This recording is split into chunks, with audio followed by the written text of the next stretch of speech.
A death where you get to go to bed forever, or living with trauma. Again, I was just thinking of all the museums I get to loot. That's really. I guess you can look at that side. Alright, like... Be like, oh yes, Washington saddlebag pistols, don't mind. The thing is, if I wanted to take anything from a museum, I would just fucking break in. So while these two ramble about what they're gonna do... Oh shit, are we recording? I don't break laws! Whoa. You can't just do that to us. Homie, You still need to you're get incriminating me! I love morals. I would only steal things from a museum in the apocalypse. Only to preserve them. I only steal from major corporations. Don't we all? Because they don't matter. Well, welcome everybody to episode 5 Oh, God. You really did that to of us. the John Brown Homie really Isekai. We're at that point tonight. I can't believe you've done this. Oh, well, there's still 2 chapters, so it can get even worse. You didn't even let us get refills. You were just Yeah, like, I'm done. I'm out. Go get refills while I keep these people up. all right, I'm yeah. good. I'm good here. Do you want one? No, I'm good at the moment. I'll wait for the last chapter. So, it's been about 10 minutes since we finished the last chapter. It's been about a week for you folks. How's everybody doing? I hope you've had a very good week. Just sit back, relax, get yourself a wonderful Snibbix. I am reducing myself to Yangling lager, which honestly I like Yangling, so that's not the end of the world. And Jessica's awaiting Connor to bring her Coconut rum and Diet Coke. very good. Good Very stuff. good. Yeah, this Big fan. Big fan. This is a rum and Coke household, yeah. The drink of your people. Humble Collector and I are rum people. It runs in the family. Well, I'm talking about alcohol. I'm going to read the U.S. Constitution. It starts with, "We the people of the United States, Oh shit. in order to form a more perfect union." No, I'm not going to read the whole U.S. Constitution. I only know the song The song? from Schoolhouse Rock. From school? We the people. Hey, you've been educated well. In order to form a more perfect union. That's all I know. I think like the last funny thing SNL ever did was their parody of School of Rock. I'm an executive order, and I pretty much just happen. No, the thing about SNL is after they put Elon Musk on his Wario, I'm just like, peace out, man. Wait, what? Him and his like wife or whatever were like on SNL. Well, I know that, but what? There was like a whole court scene with Mario characters. I don't know. The pandemic is weird, man. We live in a cursed timeline, not the cursed is timeline, because that would have began when if Big Bird had gone on the what the fuck is it called? The Challenger. If Big Bird had been on the Challenger, that would have started the darkest timeline. Wait, hold on, what? Big Bird was almost on the Challenger. I want to hear this. Yeah. Forget the John Brown Isekai. I want to hear this. So like, No, I did not know this. because you like how the Challenger had like a school, like a contest. I know a lot about the Challenger. Okay, well they're like, okay, well who else can just kids? Sesame Street. Why don't we have Big Bird also join them on the Challenger? And then, luckily Big Bird was too big. But imagine if on live TV, millions of kids just saw Big Bird fucking blow up in the Challenger. Sad. That would be the start of the darkest timeline, in my opinion. Now, if Elmo was on, that'd been okay. Fuck it. Yeah, screw him. Screw Elmo. Bert and Ernie, we would have not lived this long. No, Bernie, no! We are Bert and Ernie fans in this household. I think most people are Bert and Ernie fans. They better be, man. And what's not to like about Bert and Ernie? I did not know about that they were proposing to put like Muppet characters on the Challenger. Yeah, I don't know, man. It was like for the I could believe it. instead of doing homework one day while I was at school for like 10 hours, I watched Challenger videos. That's kind of what I've learned. Oh, Jessica, you do not begin to understand what my childhood was like. I think I do. Are you going to elaborate on that? Well, I mean, the Challenger may have had a part in that. The Challenger, Titanic, and 9/11? Edmund Fitzgerald. A lot of Edmund Fitzgerald. The 9/11 has been That is this turning into a 9/11 conspiracy point? I don't believe in the conspiracies. I just think it's horrible. No, 9/11. We got an hour long Flight 93 video on this channel. Period. Go look at that. really I'm very proud of. So if you would go to see Retrace in the Flight 93 memorials, I'd really appreciate that. There's a lot of patriotism and love in that. I don't know if I should have patriotism involved in that. Well, America came together. Kind of. It came together. But then it kind of fucked off. Hey, let's talk about prior time America fell apart. Let's talk about the dispute over slavery and the man who pushed it to its absolute breaking point. Right here, this lovely man right here. I just slapped him. Well, I slapped the Damn, you got it sticky. I'm just watching that subscriber count go down, man. They're like, I hate these people.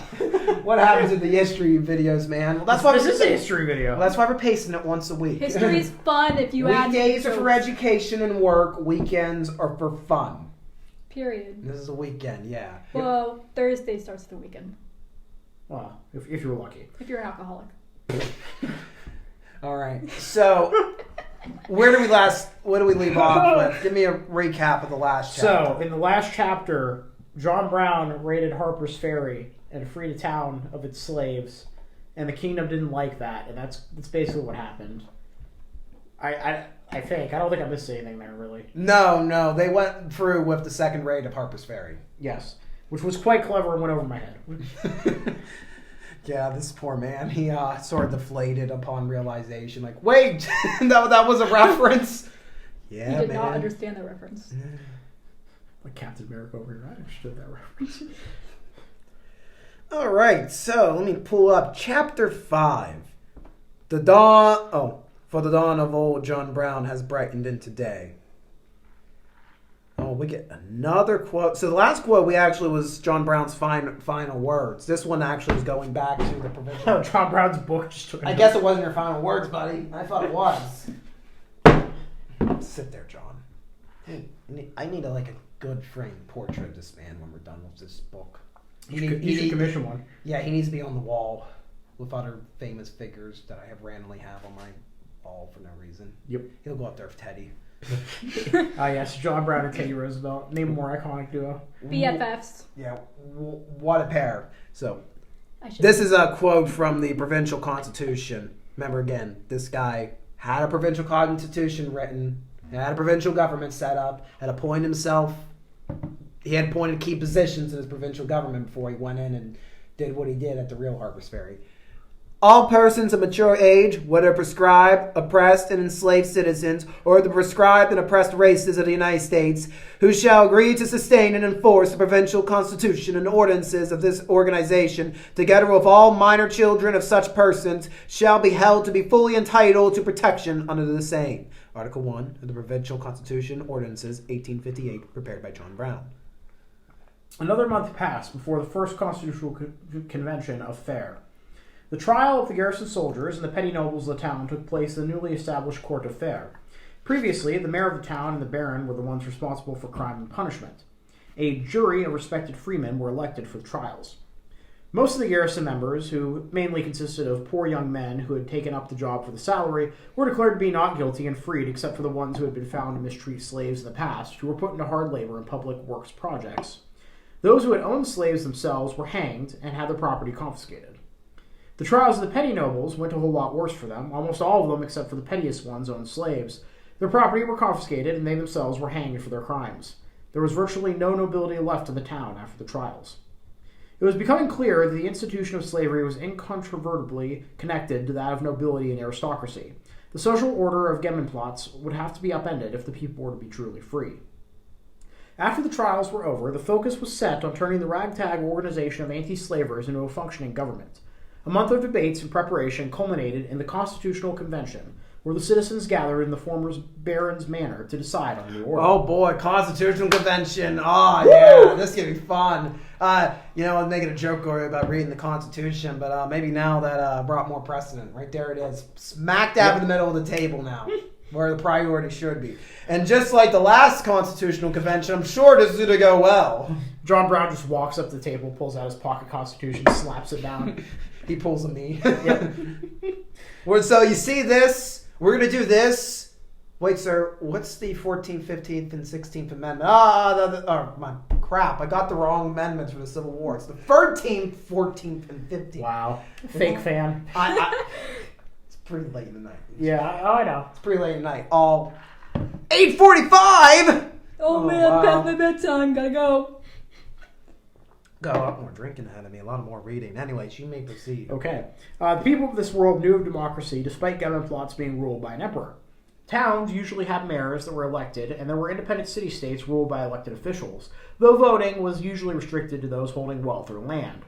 For the first time in government plots, universal suffrage was established. All adults of Fair would vote for their mayor.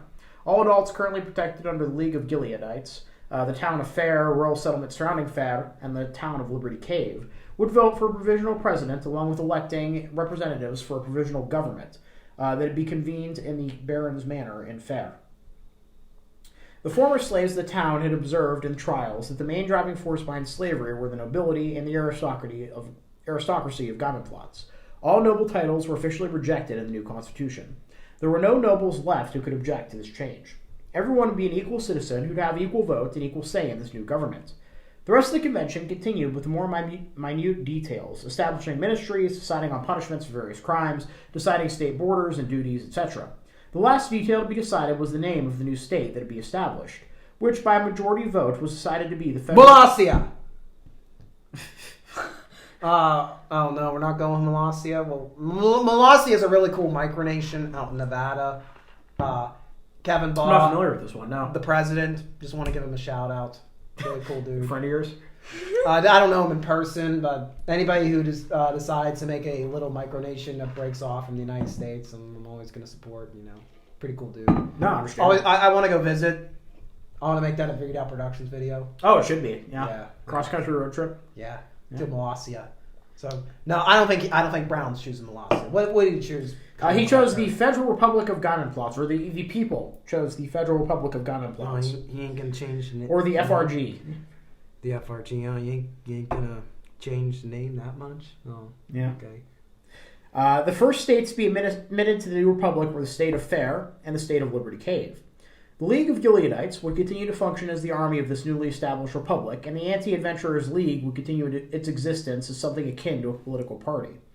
After they're already getting a party system set up. After the ratification of the first constitution of Gammon Plot, that was the ice maker. That was the ice maker. Yeah, I don't know if the audio picked that up. My ice maker Sound like a noise. big fat fart. She didn't farted. Nah, it was the ice maker. Oh God. Continuing. After the ratification of the first constitution of Gammon Plots came the elections.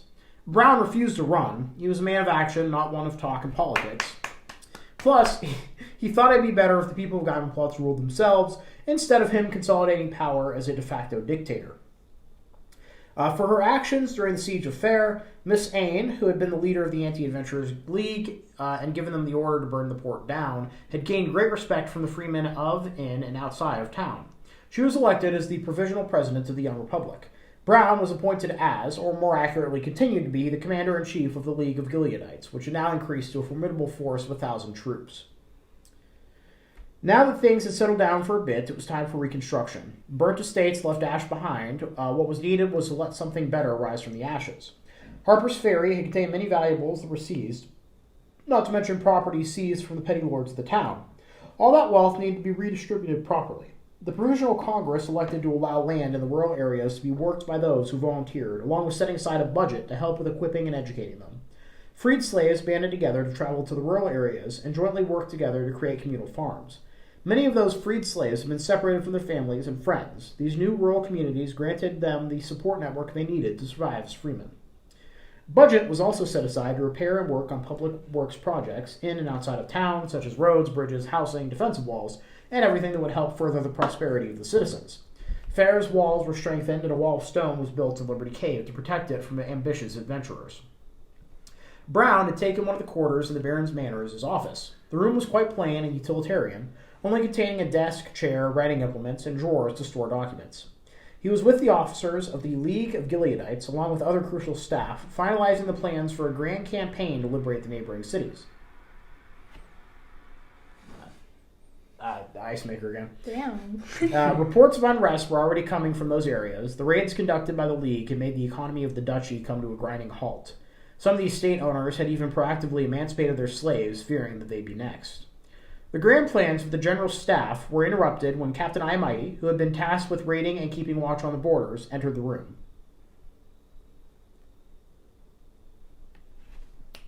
Oh, shit. I'm doing finger pointing motions. Mr. Brown. Calling the commander-in-chief Mr. would have been improper in a normal military, but Brown didn't care much. My men report an army of 2,000 led by the Duke marching towards Fair. This caused quite a stir in the room, understandably, as there was a force double their size marching towards them. 2,000 was quite a big number for a pre-industrial army. Even the 1,000 men of the League were hard to maintain. It was maintained thanks to competent, centralized administration, high amounts of volunteers, and acquiring supplies by raiding estates. Even then, members of the League had to be given constant leave while not in active campaign, attended their farms and businesses, so that this overconscription would not cause economic problems and famine. I was wondering when their vile slaving bands would appear, said Brown as he began analyzing the situation. Thankfully, they have arrived here slowly, loudly, and inefficiently. Such a number of men must be hard to maintain for them, considering what we've already done to them. What do you say we should do in response? Brown had already hatched a plan. He had anticipated such an attack for a long time, but he wanted to consult the others first. One of the newly promoted officers, who had shown valor and competency during the siege, spoke up. I say, as we have done with the siege of the city, we should not sit here and instead meet the enemy. They would not expect us to be the ones on the offense. Ah, poor Robert E. Lee. I like this Chancellorsville. Another one of the newly promoted officers spoke up. If we sit here, then I think the army of the Duke would do great damage to the rural areas in retaliation to our raids. It's best we take the risk so that we can protect the people instead of huddling behind the walls. Or maybe this ends up being like Hood during the Franklin campaign. Chancellorsville or Franklin? There are two choices. There are two choices. I mean, technically both lead to destruction considering what happens after Chancellorsville, but that's besides the point. The last one to speak was Mighty. What was it again? Quickly, quietly, efficiently. We should quickly march to meet them, take positions hidden in the forest, and make sure they are eliminated before they can cause further damage. It seemed that the officers were no less bold than Captain Brown himself.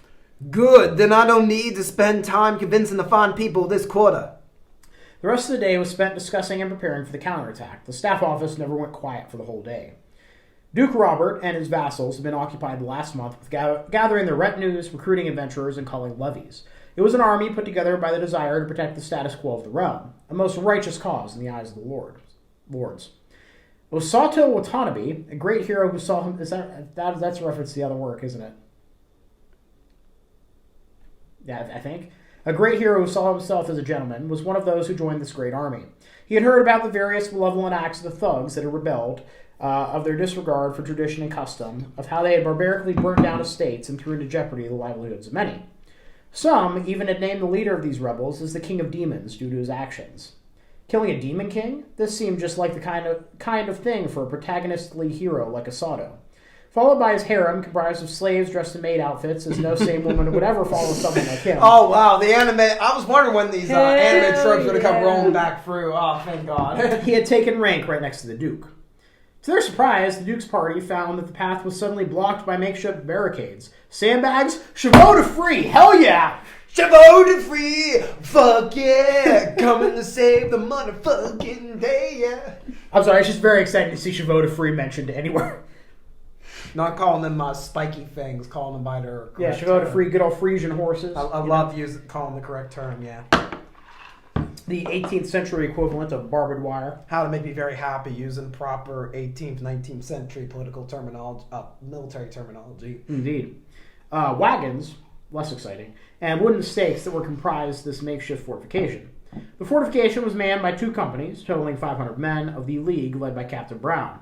They had quickly, quietly, and efficiently set this blockade up while their enemy was camping at night. So this reminds me less of a Civil War battle, more so of the Battle of Carleon in 1758, July 58, Fort Ticonderoga today, when James Abercrombie's British Army was coming up to take Fort Carleon, again, now Ticonderoga. And the French commander there, Montcalm, he didn't know what to really do, so he decided the best defense was an offense. He moved a mile forward of the fort and built a crude defense line with logged walls, abattis, which is another form of chevaux de frise, where you just basically shave tree stumps into these wonderful spikes. And then Abercrombie decided to throw his entire army into that abattis. Oh, yeah. That's the bloodiest day of the French and Indian War. Yeah, I remember the Highlanders were the only ones. They're the only ones that reached it. Yeah, and they didn't do much once they got there. So that's what this reminded me more of. With Brown moving forward and setting up this defensive line, like, come and get us. Did the scouts miss this? No, sir. We didn't see any of this last night. Get the pyromancers, burn it down. Duke Robert commanded them to burn the makeshift fort down when he saw that their opponent was outmatched. The peasant levies went first, soaking the brunt of the damage, while the retinues of the lords and the adventurers followed behind them. Frantic magic spells were exchanged, magic missiles, lightning, fireballs. The adventurers cast whatever they could. Asato assisted by using his neat cheat skill, Leader Assist, that greatly increased the power of the magic spells cast by his party. Yet the men manning the fort stood steadily. They had cast their own spells to protect themselves, chiefly Shield and Dispel. They maintained close formation even when their MP ran out, protecting themselves and each other with their shields. The men of the League were not overpowered like the adventurers, or equipped exquisitely like the retinues, yet they had the advantage in terms of discipline, morale, and training. In the initial barrage, 100 brave men fell, normally enough to make other armies rout. Their comrades quickly stepped forward to maintain the formation, not fazed by the attack. The Duke's army had exhausted their MP, and MP was one of the most important things for an army in this world. Physical projectiles could hardly break through shields, and getting into melee was risky, as the fortifications proved hard to walk across without finding oneself dead. I'm trying to provide battle ambiance. Battle ambiance by slamming your shot glass into the water glass with your tin can? Yes. Yeah. That works. Then, a sound most dreadful to the Duke's troops was heard. From the surrounding forest came out 100 cavalrymen who had been able to steal steeds from nearby estates, along with 400 infantry led by Captain Iamighty. I would also like to point out, I believe this sketch that they have photoed here, I believe that's at the Battle of Honey Springs. That was out west, Oklahoma, if I'm not mistaken. Interesting. I could also be entirely wrong. Just late in the night, I'm thinking I'm hot shit and being proven wrong. No, I bet you get proven right. We'll see. Her men had outflanked the Duke's troops, and the cavalry had already reached them before they could reorganize to meet the assault from behind. The men of the Duke were left in a state of confusion and chaos. They had to resort to conventional weapons due to having no MP left. The untrained peasant levies that comprised the majority of the army quickly routed out of fear when surrounded from both sides. I want to point out,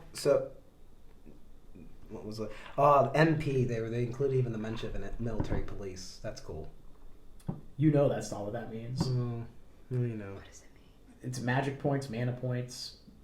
Traditional video game, like you have your magic bar. I was thinking Attack on Titan. Wow, okay, I'm going to just keep drinking.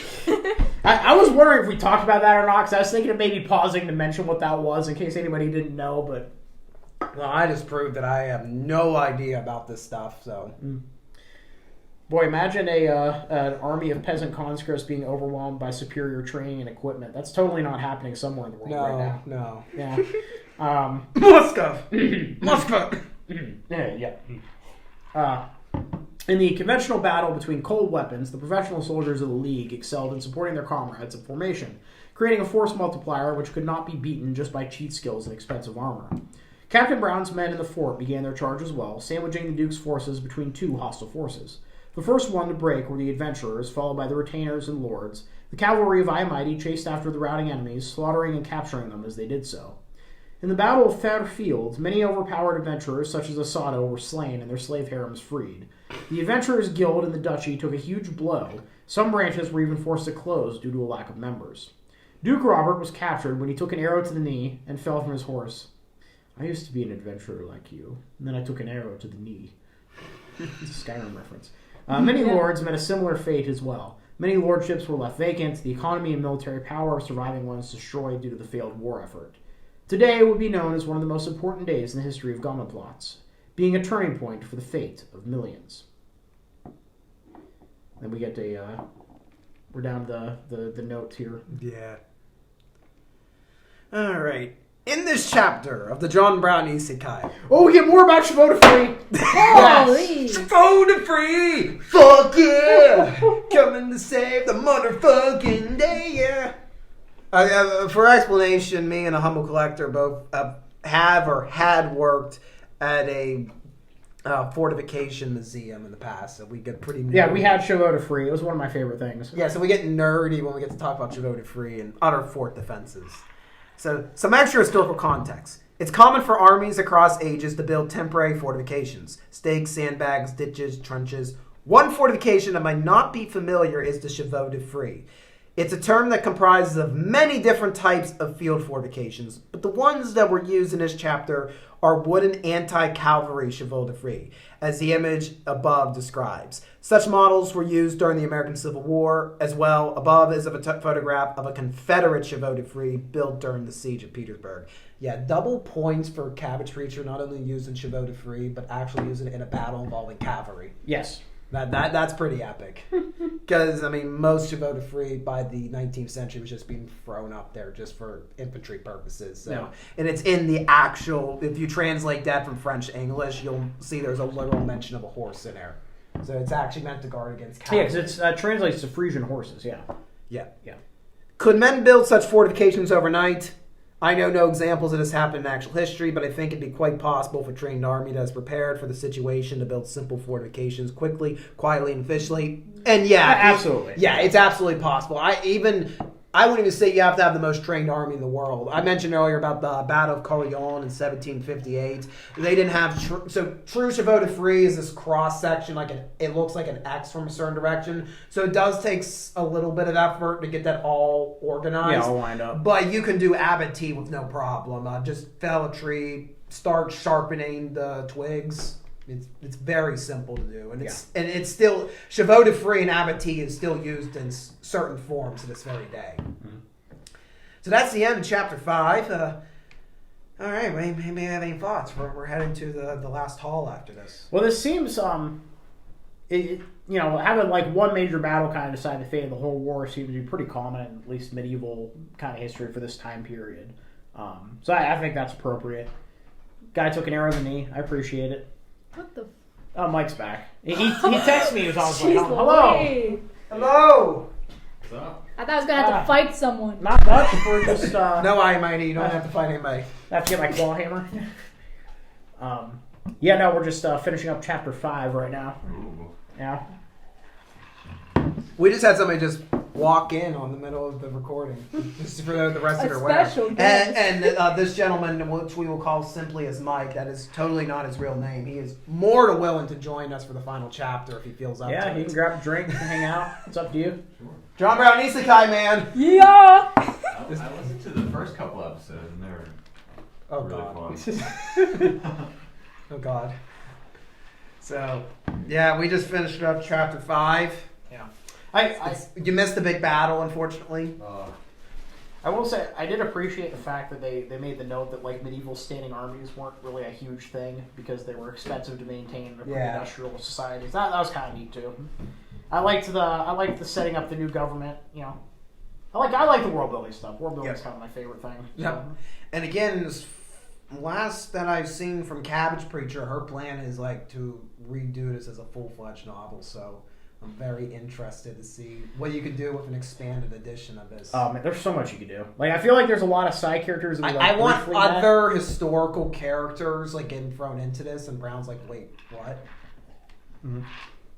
You know, like when you mentioned about Stonewall Jackson. Yeah. Oh yeah. Originally, Stonewall Jackson was originally going to be in this story, but Cabbage Preacher didn't have the time to do what she wanted to do with the characters, so it was thrown out. But I'd love to see that to return. Yeah, and I know I literally just talked about how having like one big... Then I can do Stephen Lang, and I can act like Stephen Lang, and I'll be even more happy. There you go. So I know I literally just said it's kind of cool there was like one major battle for the end of the war, but it would be kind of interesting if in the extended version we kind of see more of like a long-term campaign, because that'll give like more of a chance to kind of show different tactics of the period. Plus also maybe we could have General Polis get reincarnated and get stuck like surrounded. Yeah, again, just for the meme. That would be cool. But yeah, no. enjoying it so far. Very much looking forward to chapter 6, which you said is more of like an epilogue than. Yeah, we'll get to it. Then we can really go off on a tangent then. Oh yeah. And by then I've been in the midst of rum and coke by then, so you guys are in for a special treat. Absolutely. All right. So any final words before we sign off? Chavot to free, man. What? Any Oh final man, words? I don't know. Give me a prompt. Give you a prompt. I know you didn't really have a lot to do in that chapter. I just- We apologize. Favorite field fortification. Let's go. Condoms. Boom, chicka bow wow. All right, we're gonna.